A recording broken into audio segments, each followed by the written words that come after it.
항해하던 배가 갯벌에 자초되었습니다.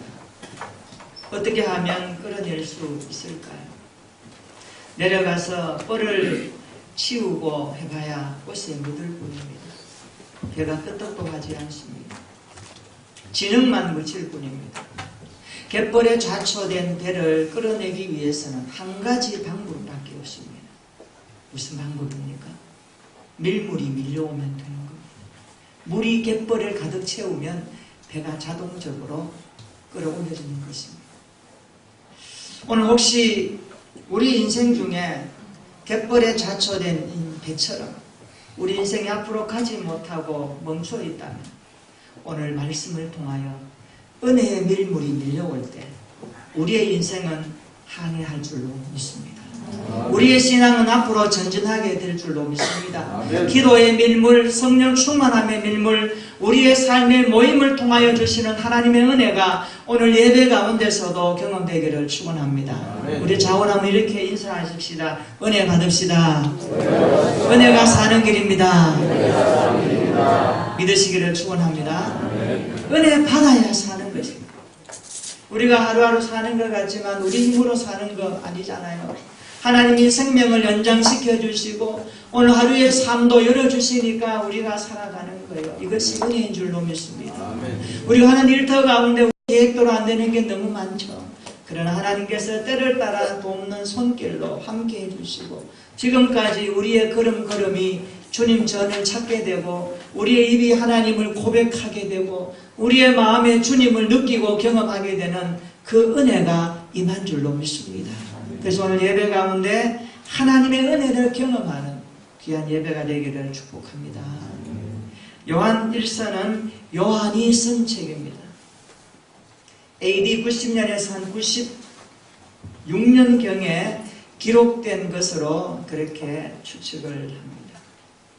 요한은 예수님이 베풀어 주시는 최후의 만찬 자리에서 예수님의 품에 기대었던 사랑받는 제자였습니다. 다른 제자들은 다 도망갔지만 예수님의 십자가 발 아래에서 끝까지 남아있었던 사람이 요한이었습니다. 예수님이 요한에게 말합니다. 보라 내 어머니라. 내 어머니를 너가 좀 잘 모셔라 할 때에 그 어머니를 끝까지 모셨던 사람이 요한이었습니다. 로마가 기독교를 핍박할 때에 요한도 같이 핍박을 받았습니다. 그의 인생 노령기에 그는 밤모섬으로 유배를 갑니다. 그곳에서 환상 중에 요한계시록을 기록하죠. 그리고 다시 에베소로 와서 순교하게 되었습니다. 이것이 요한의 일생이었습니다. 요한 1서는 요한이 쓴 책입니다. 이 책에 보면 빛, 사랑, 생명 이런 단어들이 반복해서 나오고 있습니다. 무슨 말씀입니까? 그는 우리에게 말하고 싶은 게 있습니다. 하나님은 빛이시란다. 하나님은 사랑이시란다. 하나님은 생명이시란다. 너희가 그 하나님을 교제해야 된다. 사귀어야 된다. 그래야 너희의 삶이 풍요해지고 하나님을 알게 된다라고 코이노니아, 사귐에 대해서 강조하는 책이 요한 1서 책입니다. 요한은 이 편지의 수신자를 사랑하는 자들이라고 그렇게 말합니다. 사랑하는 자들, 예수 그리스도의 사랑을 받은 자들, 하나님의 사랑을 받은 자들이라고 그렇게 명칭을 수신자들에게 말하고 있습니다. 7절 한번 보십시오. 사랑하는 자들아 그렇게 말하죠. 11절에도 사랑하는 자들아 라고 말합니다. 오늘 본문에는 사랑이라는 단어가 참 많이 나옵니다. 이 구절마다 사랑이라는 단어가 많이 나와 있습니다. 특별히 이런 8절 한번 볼까요? 8절 우리 한번 읽어보겠습니다. 시작. 사랑하지 아니하는 자는 하나님을 알지 못하나니 이는 하나님은 사랑이심이라. 아멘. 따라서 해볼까요? 하나님은 사랑이심이라. 요한은 말합니다. 하나님은 누구신가? 하나님은 사랑이시다라고 말합니다. 하나님을 정의할 때 한마디로 요한은 사랑이시다 그렇게 말하는 거예요. 왜요? 자기가 그 사랑을 받아보았으니까, 그 사랑을 느껴보았으니까, 그 사랑이 자기 마음속에 아직도 있는 거예요.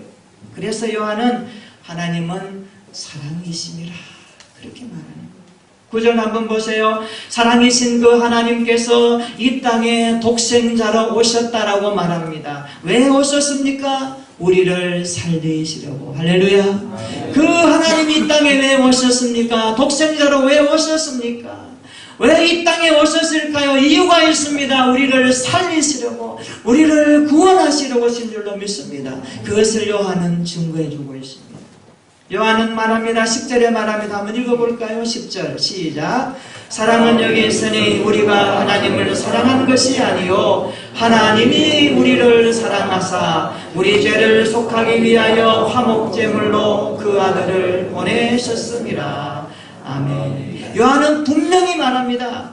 우리가 하나님을 사랑한 것이 아니요 하나님이 우리를 사랑하셨다. 할렐루야. 하나님이 우리를 먼저 사랑하셨도다 라고 말합니다. 따라서 합시다. 하나님이 우리를 사랑하사. 오늘 설교 제목입니다. 하나님이 우리를 사랑하사. 하나님이 우리를 사랑하사. 이것이 복음입니다. 하나님이 우리를 사랑하셨다라는 그것을 아는 사람, 믿는 사람, 깨닫는 사람, 경험하는 사람이 복음을 받아들이는 사람입니다. 오늘 저와 여러분들이 하나님이 우리를 사랑하셨다는 이 말씀 앞에 다시 한번 감사하시기를 축원합니다. 하나님의 사랑을 받을 그때에 우리의 상태는 어땠습니까? 요한은 말합니다. 너희가 죄인이었단다. 너희가 죄인이었다.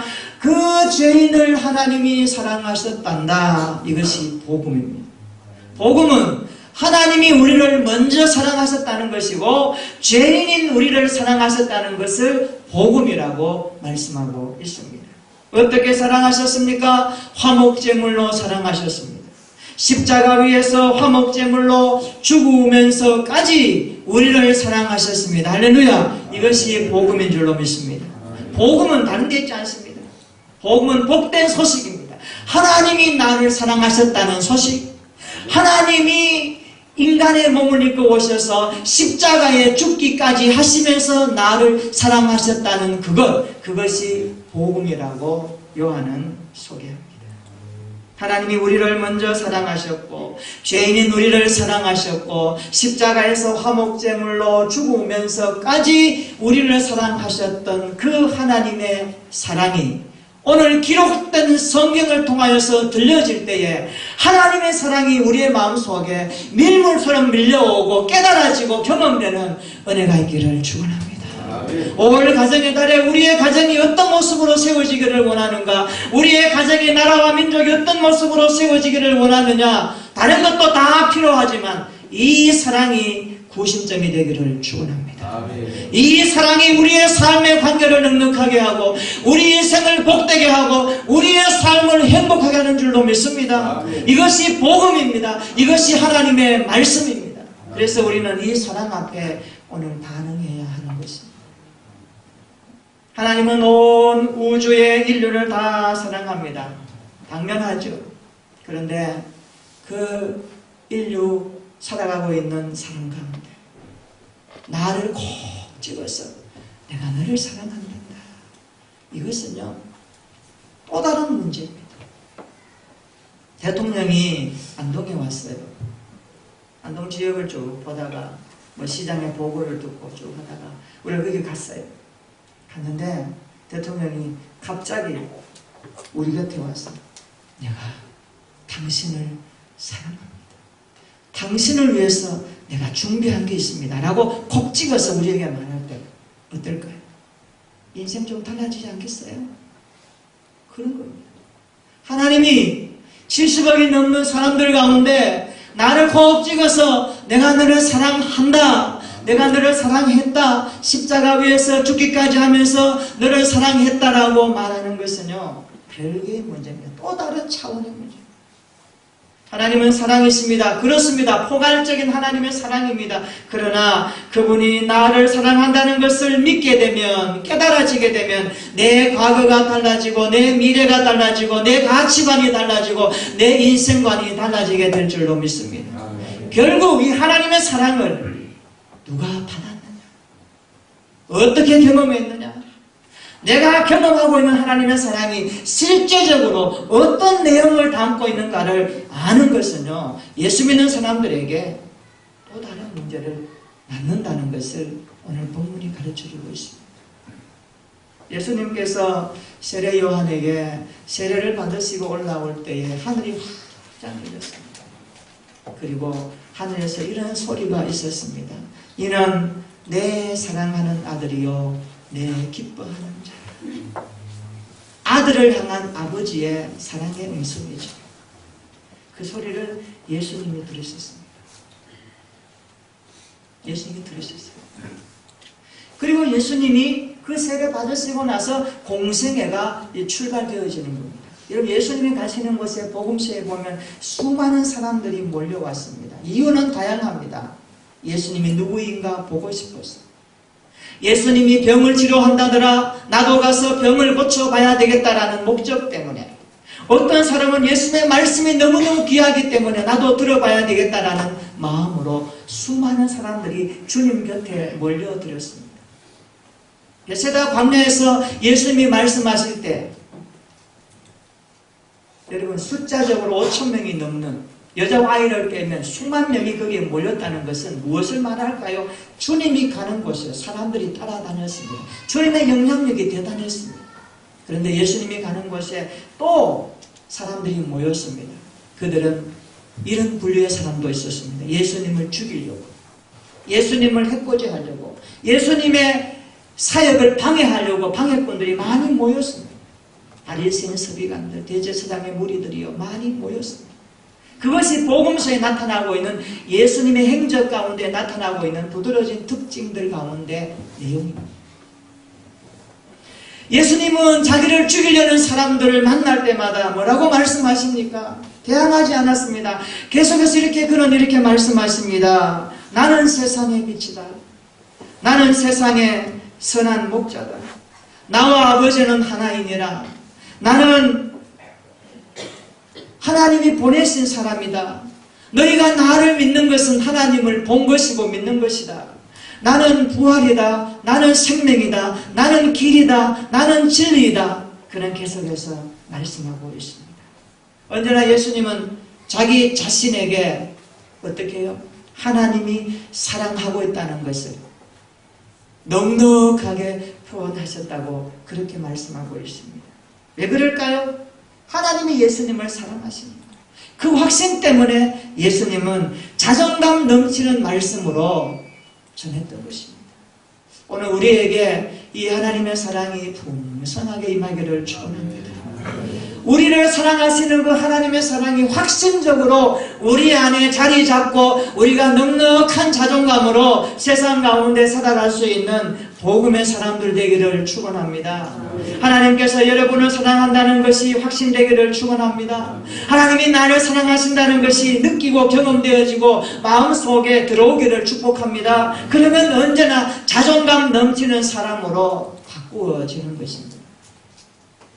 하나님이 나를 만드셨고 하나님이 나를 사랑하시고 이 사실을 붙드시면 여러분 모든 열등감이 사라지게 되는 것입니다.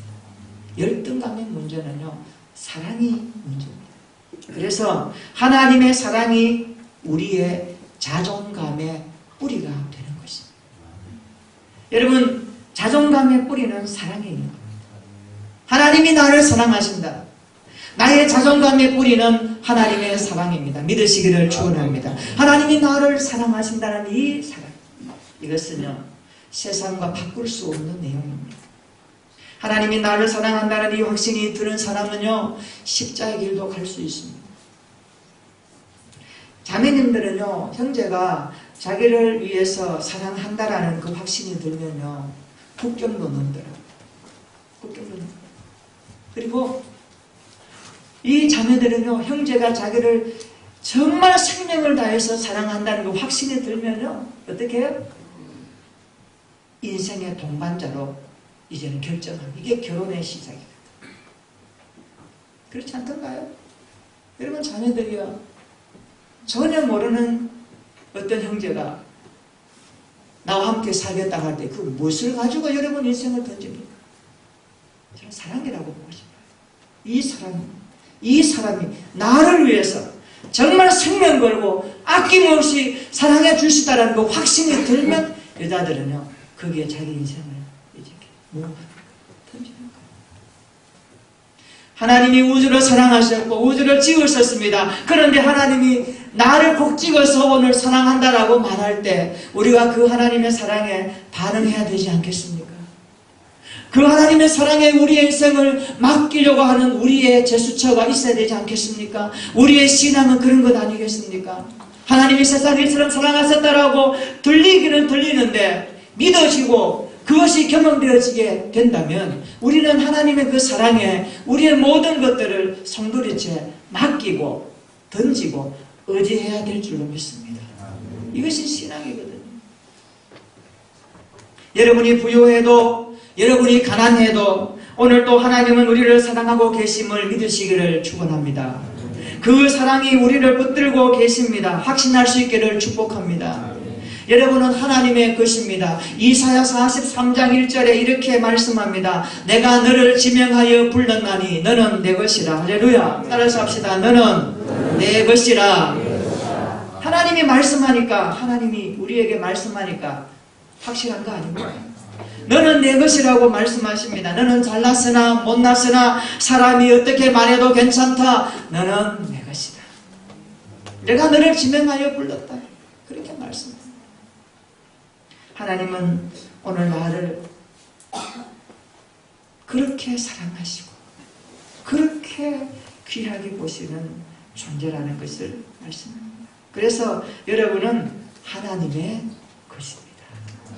구원은 내 인생이 하나님의 손에 넘어갔다라는 것을 고백하는 것이고 인정하는 것이며 경험하는 것인 줄 믿습니다. 그래서 구원은 확실한 보장성이 있는 것입니다. 하나님이 우리 인생을 그렇게 자기 것으로 만드셨다면 하나님이 책임지시고 보호하시고 인도하시고 우리의 삶의 날들을 통하여서 계속해서 동행하시며 살펴주시는 그것이 은혜인 줄로 믿습니다. 그래서 하나님은 오늘 우리에게 말씀합니다. 내가 너를 사랑했다. 내가 너를 지명하여 불렀단다. 너는 내 것이니 너는 나에게 속한 사람이라. 이것이 얼마나 우리를 부욕해하고 우리의 삶을 행복해 하는지 모릅니다. 오늘 이 예배 가운데 이 하나님의 큰 사랑을 다시 한번 마음 깊은 곳에서 깨닫기를 축복합니다. 고백하기를 축원합니다. 그래서 그 하나님의 사랑 앞에 진심으로 반응할 수 있는 살아있는 하나님의 사람들이 되기를 축원합니다. 그래서 하나님은 여러분을 실패하게 할 수 없습니다. 하나님은 하나님의 것을 실패하게 하지 않습니다. 아멘. 하나님은 우리를 그렇게 부르셨고 사랑하시는데 우리의 인생을 실패하게 하지 않습니다. 따라서 하나님은 실패함이 없으시로다. 하나님께는 실패함이 없습니다. 여러분은 하나님의 것이고 여러분은 망하지 않습니다. 그래서 하나님은 하나님의 것을 하나님이 부르신 우리의 인생을 실패하게 하지 않습니다. 망하게 하지 않습니다.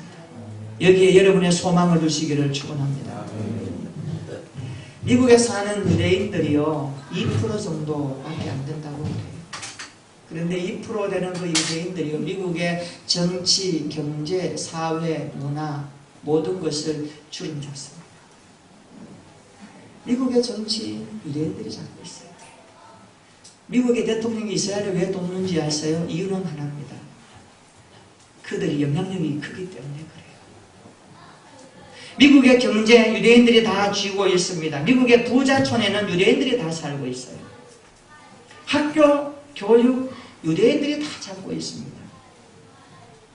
유명한 대학교 교수들은 다 유대인들이에요.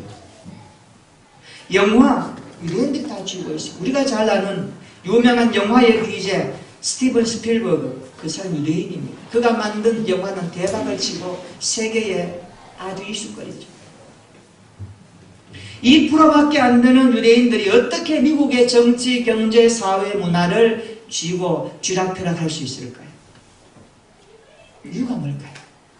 이유가 있는 거예요. 타임지에서 미국을 움직이는 사람 20명을 뽑았습니다.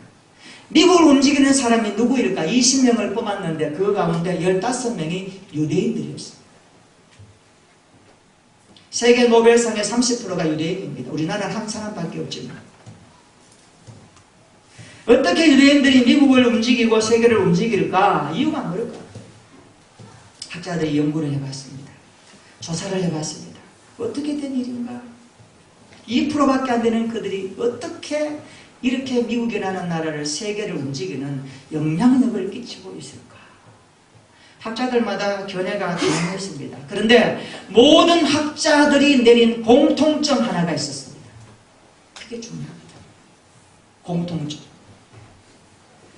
그것은요, 유대인들의 머리 안에, 유대인들의 가슴 안에 뭐가 있느냐면 하나님이 나를 특별히 사랑하신다는 그것이 있었어요. 그것이 있었어요. 유대인들의 머리 안에는 하나님이 우리 민족을 특별히 사랑하신다라는 그것을 가지고 있더라는 겁니다. 조사해보니까. 그래서 그들이 탁월한 인생을 살더라는 겁니다. 이게 결론입니다. 사랑이 결론. 하나님이 우리를 사랑하시는구나. 유대민족 우리를 사랑하시는구나. 그것을 유대인들의 머릿속에는 항상 가지고 있다는 거예요. 이게 무슨 이야기입니까? 여러분, 그 생각을 가지고 있는 것과 없는 것의 차이가 뭐 그렇게 중요할까요? 아닙니다. 중요합니다. 이것은 중요한 거예요. 예를 들어 볼게요. 여러분의 가정에 자녀들이 많이 있어요. 여러분 자녀들 가운데 가정생활 잘하는 자녀도 있고 좀 그렇지 못한 자녀도 있죠. 가정생활 잘하는 자녀는 어떤 자녀일까요? 이유가 하나요. 엄마 아빠가 나를 사랑한다라고 믿고 머릿속에 가지고 있는 그 자녀가요, 가정생활 잘.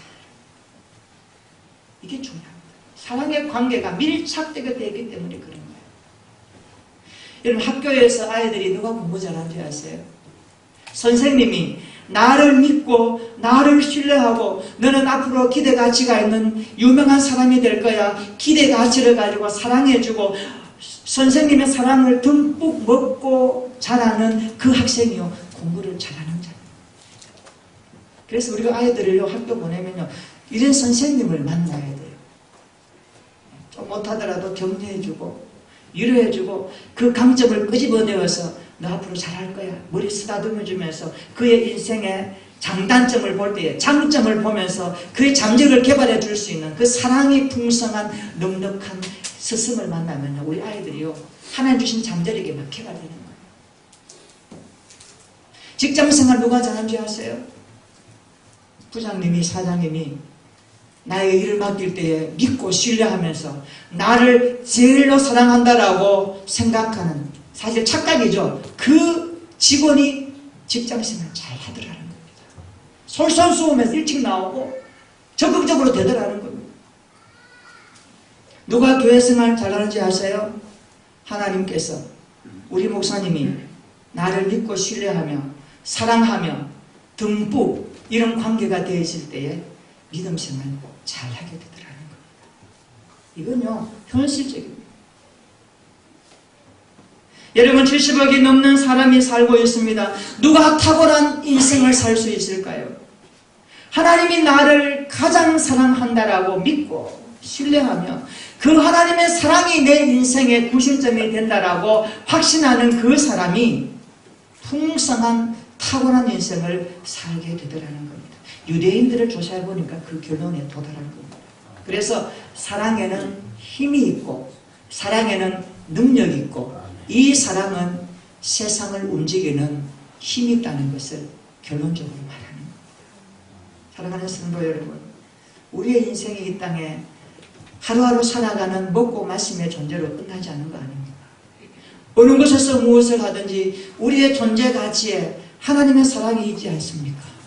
오늘도 하나님이 우리를 그토록 사랑하셨고 우리를 사랑하시기 위해서 아들 놓으셨고 십자가에서 죽기까지 사랑하셨다라는 이 메시지의 말씀을 우리의 귀로 듣고 지나가지 말아야 될 것입니다. 우리의 가슴에 이 사랑의 메시지를 담고 오늘 이 교회를 나가시기를 바랍니다. 그래서 세상 가운데 사람이 흔들리고 갈팡질팡하는 그런 상황 속에서도 하나님의 이 사랑의 힘 때문에 넉넉한 존재감으로 하나님을 섬기는 믿음의 사람이 되기를 축원합니다. 제가 큐티지에서 읽은 내용인데요. 이런 내용을 한번 옮겨보겠습니다. 아버지가 쓴 이야기입니다. 막내딸이 어렸을 때 써준 아빠의 손이라는 시 한 편이 있다. 아빠의 손을 잡으면 부드럽고 기분이 좋아요. 아빠의 손을 잡으면 마음이 편안해져요. 아빠의 손을 잡으면 길에서 생생 달리는 차도 무섭지 않아요. 아빠의 손을 잡으면 사랑이 느껴져요. 사랑이 가득 담긴 동시를 받아들고 참으로 행복했었다. 사랑하는 딸이 내 손을 잡으면서 느꼈던 사랑이 이런 느낌이었던가. 그저 사랑스럽고 좋아서 잡았던 손을 막내딸은 그렇게 느꼈던 것이다. 아빠의 일상이 아이에게 특별한 사랑이 된 것 같다. 이 아빠가 쓴 감동의 글입니다. 그렇습니다. 아빠의 손만 잡아도 사랑이 느껴지거늘, 엄마의 손만 잡아도 사랑이 느껴지거늘, 하물며 온 우주를 만드시고 우리를 사랑하신다고 하는 그 하나님의 음성을 들을 때에 우리에게 무슨 반응이 일어나야 할까요? 피리를 불어도 춤추지 않고 애곡하지 않는 이런 시대에 오늘 하나님의 말씀이 계속해서 외치고 있을 때에 우리가 이 하나님이 우리를 사랑하신다, 내가 너를 먼저 사랑했다라는 이 외침의 말씀을 들을 때에 우리의 영혼이 꿈틀게 되지 않겠습니까?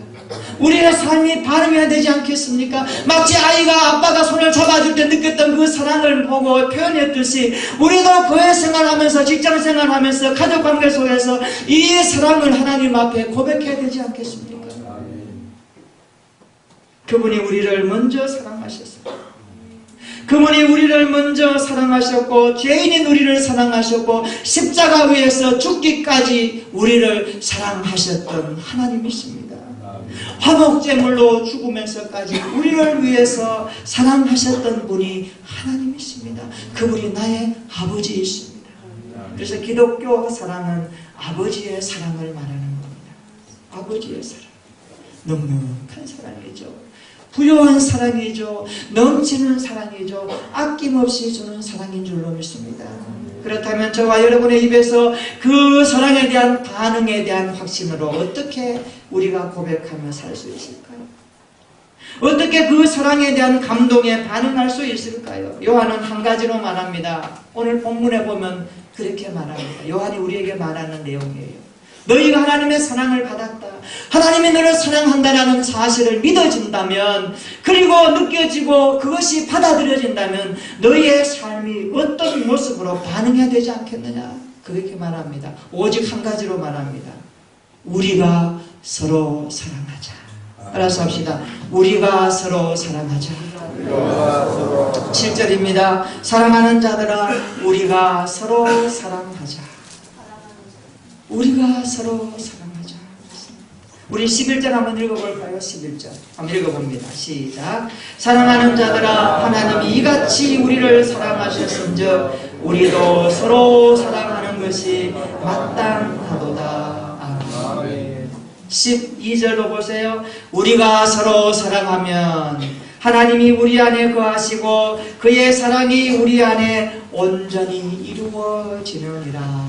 아멘. 성숙이 뭐예요? 사랑을 통해서 이루어지는 게 성숙입니다. 오늘 본문이 말씀하죠. 우리가 서로 사랑하면, 형제와 자매가 서로 사랑하면, 교회 안에서 성도와 성도가 서로 사랑하면 우리 안에 하나님이 거하신다라고 말합니다. 이 말은 뭡니까? 사랑하는 곳에 하나님이 하겠다는 겁니다. 함께하는 하나님의 임재는 어디서 시작됩니까? 사랑하는 곳에, 서로 사랑하는 곳에. 오늘 중요한 단어입니다. 서로 사랑하라. 서로 사랑해야 돼. 그는 서로 사랑해야 돼.